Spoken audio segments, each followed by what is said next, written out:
Bonjour à tous, il s'agit d'une présentation sur le handicap et en particulier la classification internationale fonctionnelle. Donc il s'agit d'une présentation qui va s'intéresser aux définitions relatives au concept de handicap. Donc le handicap, c'est une limitation du fonctionnement humain. Ce fonctionnement, ça peut être un fonctionnement d'organes, comme le cœur, comme une amputation de la main. Ce fonctionnement, ça va être un fonctionnement au décours des activités, comme les activités de vie quotidienne, comme des activités plus personnelles, comme tenir une raquette de tennis quand on aime jouer au tennis. Et puis, le fonctionnement social, donc c'est l'intégration de l'être humain dans son environnement et bien souvent des activités de loisirs, des activités professionnelles, mais aussi familiales, vont être les piliers de cette intégration dans la société. Et donc, on voit qu'il y a une sorte de continuité entre les difficultés de fonctionnement un peu structurelles et d'organes, et puis les limitations d'activité et les restrictions de participation. Et tout cela est une interaction assez complexe entre des éléments qui sont assez généraux, comme la sémiologie, par exemple, et les conséquences cliniques des pathologies, et puis des choses qui sont beaucoup plus personnelles, les envies des patients. Et donc, pour essayer de formaliser un petit peu cette interaction, a été créé un modèle qu'on dit biopsychosocial. Parce qu'être handicapé, c'est quoi? Être handicapé, vous avez le modèle très médical qui est de dire, bah, c'est un patient paraplégique, c'est-à-dire que les jambes ne fonctionnent plus. Vous avez un modèle qui est plus social, c'est-à-dire que cette personne paraplégique essaie de prendre son train pour aller au travail. On va dire que c'est une personne handicapée parce qu'elle ne va pas au travail. On quitte la sphère structurelle, anatomique, sémiologique pour aller dans un concept beaucoup plus social qui est sur l'intégration. Et donc, depuis de façon assez récente, on a essayé de se dire: «C'est une personne qui a eu des difficultés, d'ordre médical avec des conséquences d'ordre social» et donc de plus en plus, on s'attache à avoir un modèle qui est intégratif et qui va essayer de comprendre pourquoi un état de santé a des conséquences sociales. Donc depuis 2001, on est plutôt sur une limitation du fonctionnement, donc quelque chose qui est beaucoup moins négatif que de classer, dans une, grande catégorie qui est la personne handicapée et cette, vision beaucoup moins négative, elle s'appuie sur, la santé et non la maladie. C'est-à-dire qu'on est en difficulté de santé. On a des possibilités qui sont limitées par cet, événement de santé et tout cela est modulé par des facteurs personnels et en particulier, des facteurs environnementaux comme les facteurs physiques. Donc la classification internationale du fonctionnement, elle s'appuie tout d'abord sur les déficiences. C'est quelque chose de personnel au patient, c'est une conséquence clinique, d'une maladie. Ça peut être une douleur, ça peut être une déformation, ça peut être une amputation. C'est quelque chose qu'on va, analyser au décours de l'examen clinique du patient.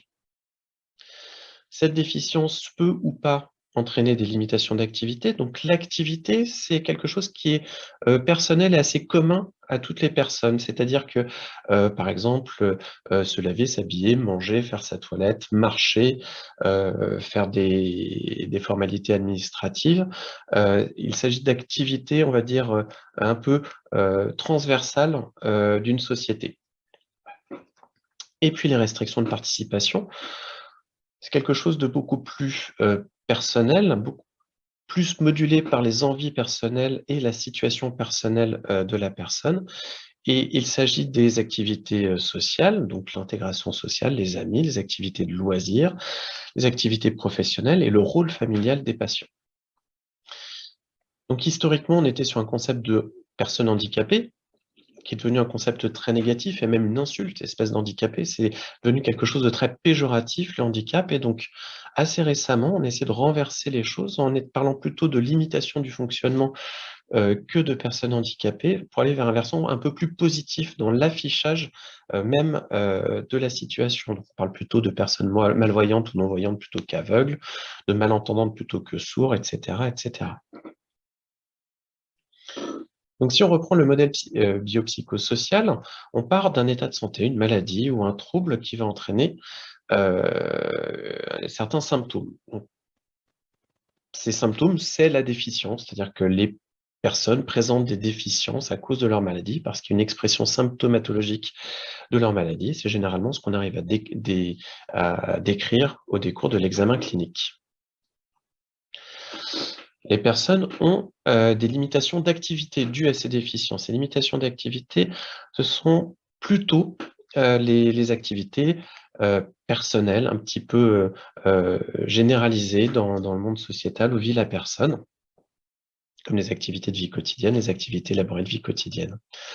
Et puis les restrictions de participation, on est plutôt sur l'intégration sociale, donc le fait que le symptôme entraînant une limitation d'activité, par exemple la marche, va avoir comme conséquence des restrictions de participation, par exemple aller voir ses amis. Tout cela est évidemment modulé par des facteurs environnementaux. Alors, on pense souvent aux facteurs très physiques, comme la présence de marche, comme dans le cadre du handicap moteur, mais l'environnement, c'est aussi la politique d'intégration des personnes en situation de handicap.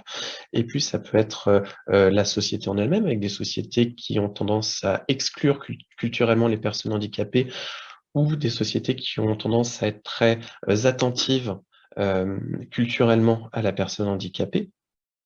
Il y a aussi un facteur environnemental qui est très familial. Une personne en difficulté fonctionnelle dans un environnement familial porteur va être beaucoup plus portée vers la participation sociale qu'une personne qui se retrouve seule à la maison et qui n'a personne pour l'aider.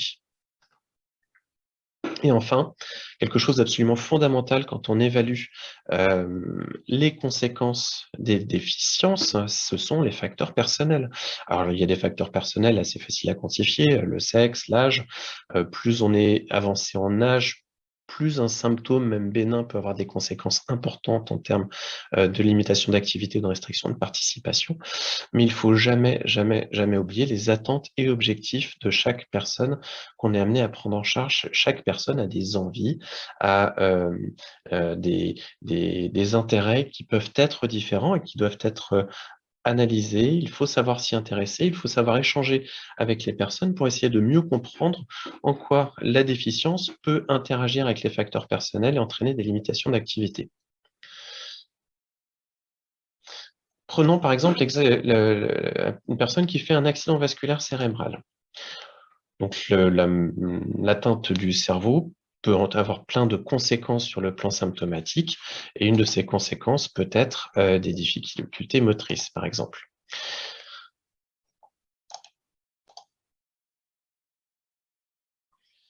Ces difficultés motrices peuvent être une hémiparésie qui va entraîner des difficultés à la marche. Ces difficultés à la marche dues à cette hémiparésie qui fait suite à un accident vasculaire cérébral peuvent avoir plein de conséquences en termes de restriction de participation. Ici, votre patient, il vous rapporte que lui, ce qui lui fait plaisir, c'est d'aller faire ses courses avec sa famille tous les week-ends, et qu'un de ses grands bonheurs, c'est cette activité sociale. Donc vous, si votre patient vous rapporte que son grand bonheur, c'est cette activité sociale, une de vos priorités va être de comprendre en quoi vos déficiences entraînent cette limitation d'activité. Cette limitation d'activité entraîne cette restriction de participation. Une des façons de mieux appréhender ces difficultés, c'est de s'intéresser aux facteurs environnementaux. Et votre patient vous décrit le supermarché où il adore faire ses courses avec sa famille, c'est un Monoprix qui est à 12 minutes de son lieu de vie, qui est l'hôpital Lariboisière. Et donc, vous savez que malgré ces possibilités de marche, votre patient, il va avoir du mal à réaliser ces 12 minutes de marche pour aller faire cette activité personnelle qui lui est si chère. Les facteurs personnels, c'est par exemple que il existe un autre supermarché tout aussi bien qui est à 7 minutes de son lieu d'habitation, mais votre patient vous dit que personnellement, ce supermarché, il l'aime pas, et que son plaisir vient du fait qu'il va dans ce supermarché qui est à 12 minutes. Et donc, vous voyez sur cet exemple à quel point il est très important de comprendre la maladie, bien comprendre les conséquences cliniques des maladies, pour pouvoir faire le lien avec la limitation d'activité et pouvoir essayer de quantifier cette limitation d'activité, et puis d'écouter les patients pour savoir quelles sont leurs envies, quelles sont leurs priorités, par quoi sont modulées, ces priorités? Quels sont les facteurs extérieurs au patient, qui peuvent avoir un impact, sur cette activité, sociale?